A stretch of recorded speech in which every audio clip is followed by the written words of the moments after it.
Boa noite. Boa noite. Boa noite. Eu sou o Paulo. Eu sou o Tere. Eu sou o Elias. Nós somos do quinto semestre de Filosofia do curso da Universidade Federal de Santa Catarina. Nós estamos aqui fazendo o nosso trabalho do PCC, para a disciplina de Psicologia da Educação. E nossa temática é a interação entre professor e aluno e a importância da aplicação da Psicologia da Educação na prática docente.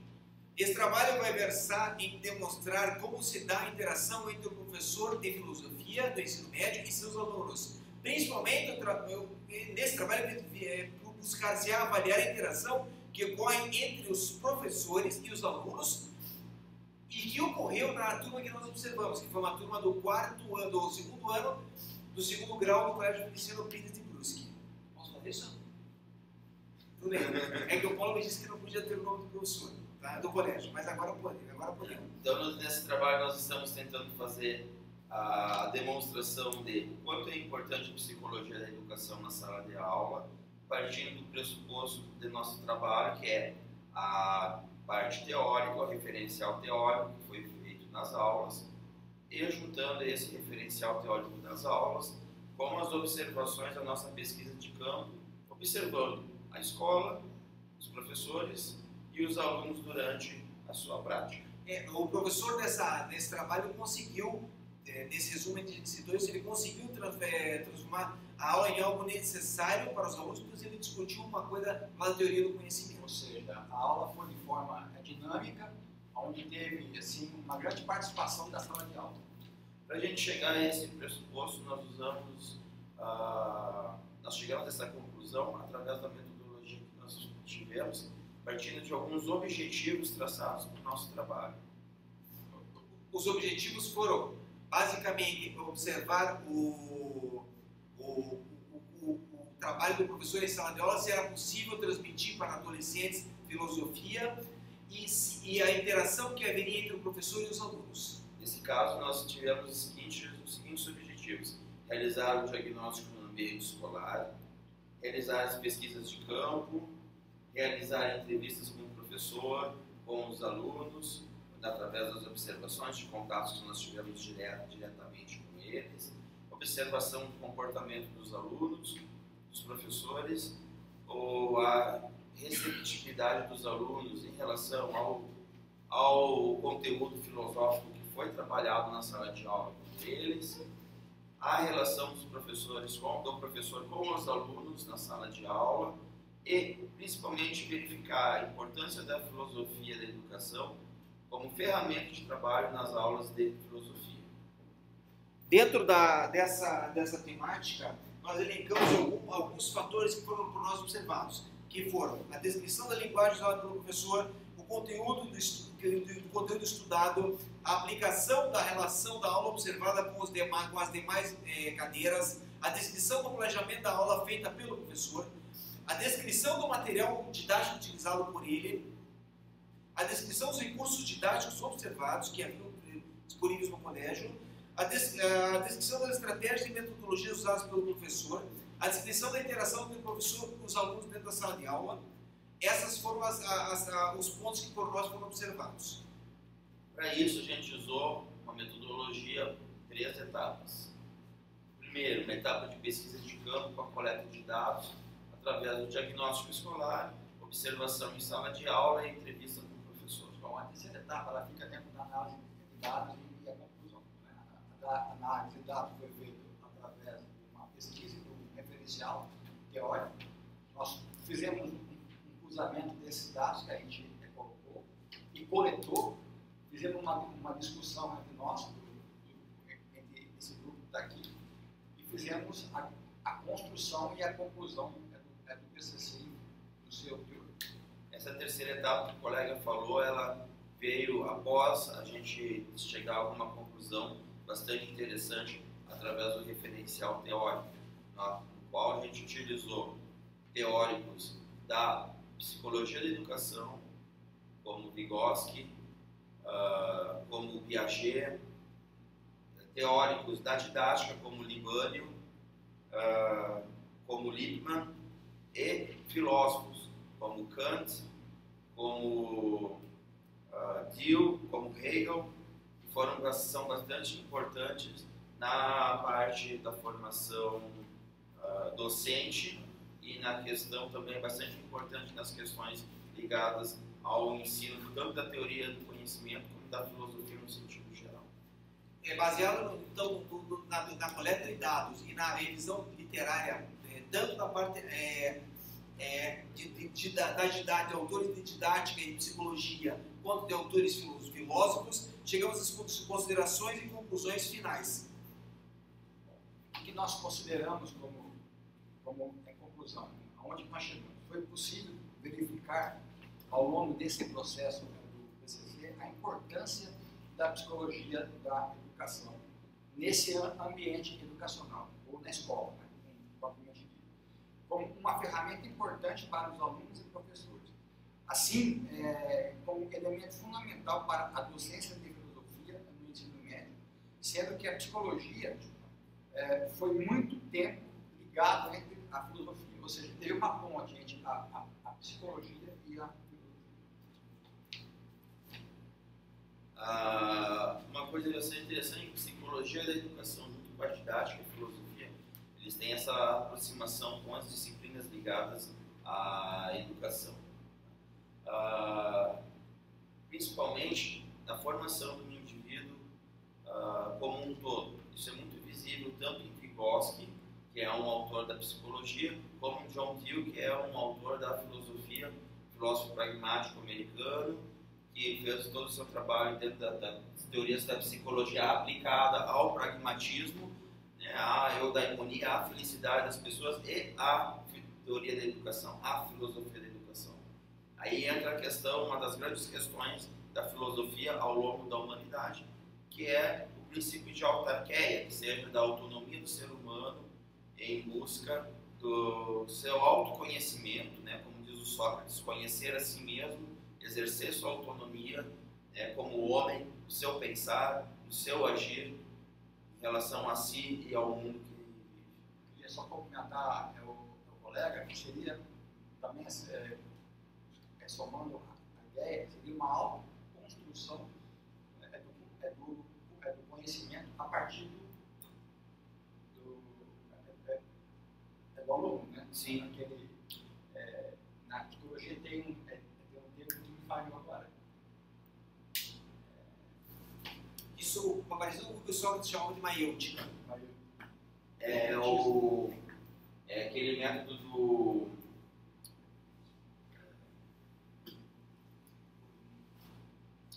construtivismo. É uma construção de conhecimento através vamos dizer assim, evocar o conhecimento do mix, né, das ideias filosóficas com as ideias da psicologia da educação. Isso permite a gente fazer essa construção, não só na questão da filosofia, mas a ligação de todas as disciplinas, né? Educação física, português, artes, matemática, todos esses pressupostos, a gente vai fazendo essa construção de conhecimento, uma ideia, vamos dizer assim, baseada no construtivismo, né? Não digo no sentido teórico, mas no sentido de construir a autonomia do ser humano, né? Bom, como referência bibliográfica, eu vou citar porque um dos trabalhos que nós mais nos basamos foi o trabalho da professora Joselma Tavares Frutuoso, que é a nossa professora da cadeira. É um livro chamado Psicologia Educacional, no qual pelo qual ela construiu, junto com outras pessoas, esse livro foi escrito. Também foi, como o Paulo falou, John Dewey, The Child and the Curriculum, Libânio, que foi citado por um outro autor, por José Carlos Libânio, que escreveu um livro chamado Didática, a Marilena de Souza Chauí, que é conhecida por todo mundo, e o Lippmann, que também é um filósofo bastante conhecido e que escreveu um livro chamado A Filosofia na Sala de Aula. Além de tudo, nosso trabalho tem mais dois apêndices que será que é interessante falar sobre essa entrevista, Paulo? Nós fizemos a entrevista com o professor. Com o professor que nós acompanhamos a aula aí. Que ele já está dando aula já há 24 anos em sala de aula, e que a gente pode observar nas aulas dele é que ele procura ter uma linguagem bem acessível para os alunos, diferente daquela linguagem filosófica, complicada, cheia de ter uma terminologia técnica, né, dentro de uma linguagem culta. Foi uma aula bem acessível, no qual ele trabalhou as teorias do conhecimento, e dentro dessa visão a gente pode ver que este professor tem uma preocupação bastante grande, né, na observação que nós mesmos fizemos, em estabelecer esse relacionamento de professor com aluno através do diálogo, através de uma teoria, vamos dizer assim, humanista e ao mesmo tempo crítica e emancipatória para os seus alunos, mesmo que eles não tenham ainda a capacidade de ver a interdisciplinaridade entre as várias disciplinas escolares, entre a relação da filosofia, da matemática, da portuguesa, enfim, com a realidade do mundo que a gente vive, usando essas disciplinas no nosso dia a dia, ele utiliza de vários pressupostos das teorias psicológicas que é visível ver na sala de aula, porém, durante a nossa prática docente, eu falo por experiência própria já de 20 anos na área da educação,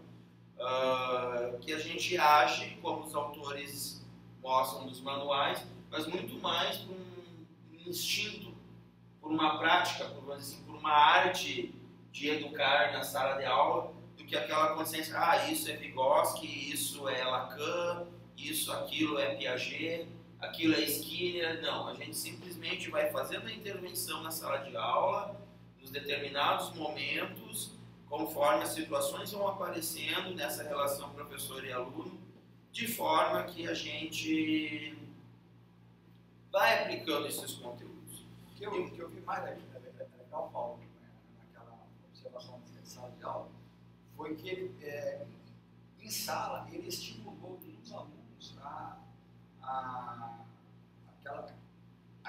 essa questão filosófica, até crítica. Né? Ele explorou em alguns alunos, é claro, ele escolheu alguns, claro, deveriam ser os mais, vamos dizer, os mais interessados nesse momento, pode responder quem estava participando. Claro. É que uma turma de 40 adolescentes, como a gente viu, cidade de 15 a 16 anos, é complicado porque a visualização dos conteúdos da filosofia, como era a teoria do conhecimento, partindo do conhecimento mítico, conhecimento científico, conhecimento filosófico, conhecimento técnico, conhecimento religioso, e ele tentando iniciar a partir do conhecimento mítico, que foi a grande origem da filosofia, da ciência, de toda a moralidade que nós temos hoje no mundo, muitas vezes não condiz com a realidade da sociedade tecnocentrista que a gente tem hoje. Aquilo que a gente viu, tinha aluno no fundo da sala de aula brincando no celular, escondidinho, sem professor WhatsApp. sem professor ver. Agora, o que me chamou a atenção, sabe, e eu acho que isso é um fato importantíssimo que será assinalado aqui, só vou tocar ali no mouse antes que apague.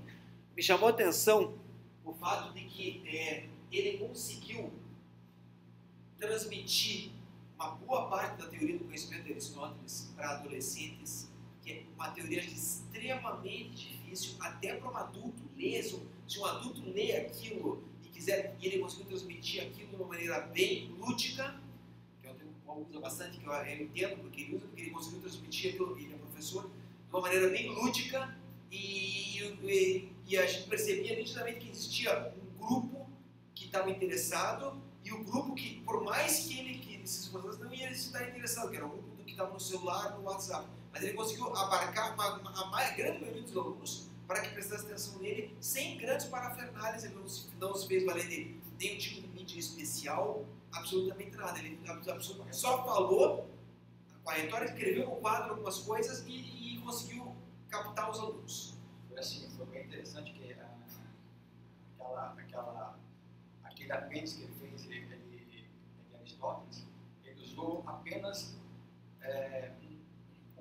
10 minutos da aula dele, Pelo menos, até a aula 45 minutos. Ele usou 10 minutos e apenas com um pincel na mão, não usou quadro, não usou nada. E eu até que já tinha algum conhecimento, fiquei parado ali, ouvindo ele falar, então é muito interessante. Porque na prática docente a gente sempre tem que tentar trazer o conteúdo filosófico para a realidade do aluno. E às vezes é um De novo, antes que apague. pecado do professor querer filosofar alguns assuntos, aprofundar demais, ou filosofar aqueles assuntos que não são pertinentes à realidade, muitas vezes, não só dos alunos, mas às vezes também nossa.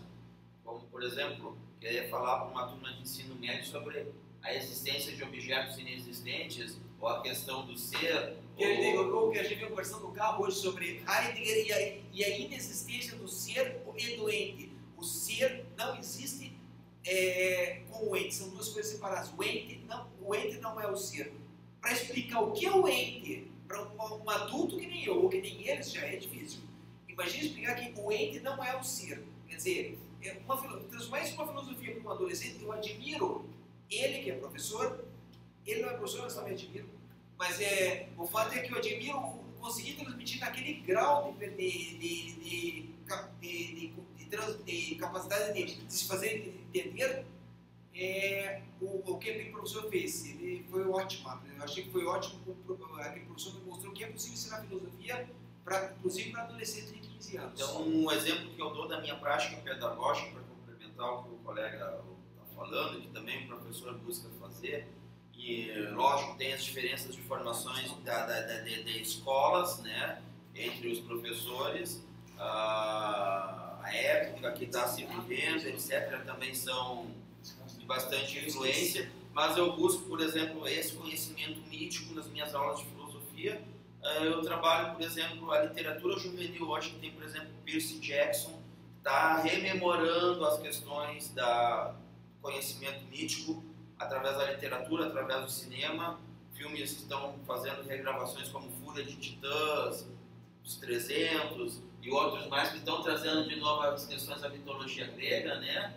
Aí para depois trabalhar o conhecimento científico, o conhecimento técnico, nós temos agora, o que eu achei fantástico, eu vi esses dias o Robocop, né? O Robocop novo, que eles fizeram todo ele praticamente 100% ciborgue, e aí já entra também as questões relacionadas à filosofia da mente, à filosofia do corpo, se nós vamos ter pressupostos bioéticos também, mas também se nós vamos levar em consideração nós, seres humanos, como seres monistas ou como seres dualistas. Aí já entra toda a parte da filosofia da mente do Descartes.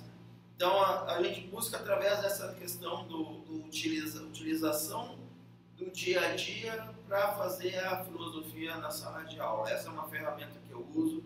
Chama os alunos, aproxima eles entram na brincadeira, ao mesmo tempo aprendem, e até mesmo a parte da própria relação humana, ela acaba se tornando uma aula muito mais dialogada, né, do que aquela aula imposta num patamar de professor-aluno, como professor acima, dono do conhecimento acima de todos. E os aspectos psicológicos acabam se tornando legais, porque há uma diminuição muito grande dos conflitos, e o aluno acaba criando uma confiança no professor, não só reconhecendo no professor o conhecimento, mas vendo no professor também uma relação de amizade, de confiança. O que eu fiquei assim, deprimido com a situação foi que quando o assunto começou a crescer, o sinal bateu. Infelizmente a aula é 45 minutos, você perde 5 minutos na chamada, 5 minutos na introdução de aula, aí sobra 30 minutos. Mas pelo que o professor me falou, que ela era a segunda uma série de 3 aulas, né, aparentemente, né? A primeira ele deu material para as pessoas lerem, a segunda ela explicou o teoria do conhecimento e alguns pontos do texto. E na terceira aula seria um fechamento, é isso? Porque as aulas, geralmente são utilizadas em bimestres. Então, numa turma de segundo ano, mas tem 2 aulas por semana de filosofia, são 8 aulas por mês. Então, daria para fazer um bloco, por exemplo, teoria do conhecimento em 8 aulas. Aí faz uma prova final e daí tem a primeira nota do bimestre. Aí continua mais 8 aulas da filosofia do conhecimento, teoria do conhecimento, e faria uma outra prova, se fecharia um bimestre de 2 meses com esse assunto. Aí vai depender muito do que o professor quer passar. Tem professores que vai passar parte do conteúdo no segundo ano e fecha no terceiro ano, após trabalhar um pouquinho de lógica, filosofia da ciência, teoria da tecnologia e outros conteúdos que também são pertinentes ao bloco de ensino. Bom, gente, eu acho que então com isso a gente passou mais ou menos uma ideia do que seria o nosso trabalho. Claro que o que está escrito é muito mais robusto do que isso, até porque a gente não ia decorar o trabalho, a gente achou. A gente até imprimiu o trabalho aqui, trouxe para ler, mas nós chegamos à conclusão que seria uma coisa redundante. Se o cara trabalho quiser ser lido, estará disponível no Moodle.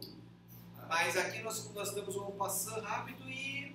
A grande conclusão que a gente teve na entrevista com o professor, que eu achei bastante interessante, é que o professor vê os alunos hoje como pessoas muito mais dinâmicas, que buscam vivenciar na prática aquilo que eles aprendem, e hoje a escola não está preparada para isso. E nessa questão desses conflitos que existem entre essa nova geração que é, vamos dizer assim, automática, né, de ir lá querer, empírica, Geração né? Y. A geração empírica de ir lá e querer botar a mão na massa, muitas vezes sem ter o conhecimento teórico que é preparatório, mas aí entra a psicologia da educação, porque ela visa ver essas questões de conflito, que hoje na sala de aula a gente também tem a questão de diversidade, de diferença, de gênero, né? Enfim, são várias questões que são também bastante interessantes para a gente fazer, no caso a gente poderia fazer um segundo trabalho de psicologia da educação, ligada às diferenças em sala de aula, como sexualidade, gênero, formação étnica, enfim, o assunto não se esgota aqui. Não sei se a bateria do computador vai durar. É isso aí, pessoal. É isso aí, pessoal. Espero que... Obrigado, professora, pelo semestre. Obrigado, doutora, pelo semestre. Obrigado pela força que nos deu. E valeu. Até a próxima. Tchau, tchau. Tchau, tchau.